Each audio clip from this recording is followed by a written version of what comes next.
And unfortunately, Melissa is not done quite yet because it's on its way getting closer towards the island of Bermuda. But now, luckily, it's not as strong as what it was when it was in the Caribbean, thankfully. And that's because it is battling cooler sea surface temperatures and also strong southwesterly wind shear, which is the reason why you see a bit of a ragged appearance right now on the hurricane hurricane satellite imagery here at the moment. But there is Bermuda there, and they're going to be impacted by hurricane force winds and also heavy rain and storm surge. Hurricane warnings actually in effect for the island here as this thing continues to pass its way, mainly towards the west. I'll show you that forecast track, but this is the latest advisory, though, from the National Hurricane Center as of 4 o'clock, moving very quickly to the northeast at 31. There's the wind, 105 miles per hour, but I think the core is going to stay well offshore, well to the west of the island as it passes them by here to the west overnight, and then tomorrow pretty much off into the North Atlantic, where it will eventually continue to move towards the northeast,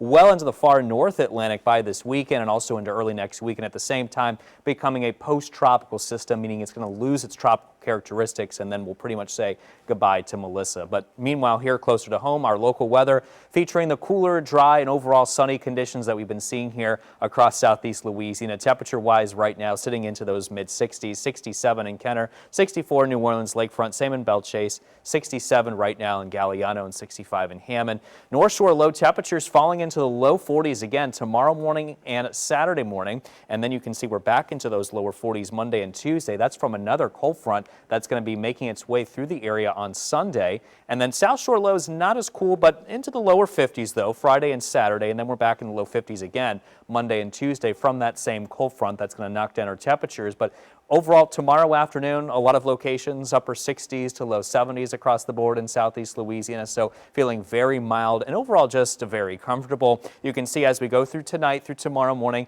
clear skies will be in place. There's a slight chance of a fog could develop in some locations, but I think for the most part tomorrow, just looking at a lot of sunshine yet again. This next system that we're watching here moves in. That could give us some increasing cloud cover you see as we head into Saturday. And then by Saturday night, there is a slight chance that some of that could make its way in the form of some showers as that system continues to approach us. But, you know, we could use the rain, though, right? Southeast Louisiana, at least for the metro, looking at that moderate level 2 drought status. And that has come down a little bit in general for much of southeast Louisiana as far as the drought monitor because we had some of that stormy weather over the weekend, but we could definitely use at least a lot more rain to help give us some relief into that drought that we're currently experiencing in many spots. That's a look at your WDSU first warning 7-day forecast. So increasing clouds on Saturday as that system approaches us, and then behind it mostly sunny skies and lots of sunshine for next week, highs mainly in the 70s.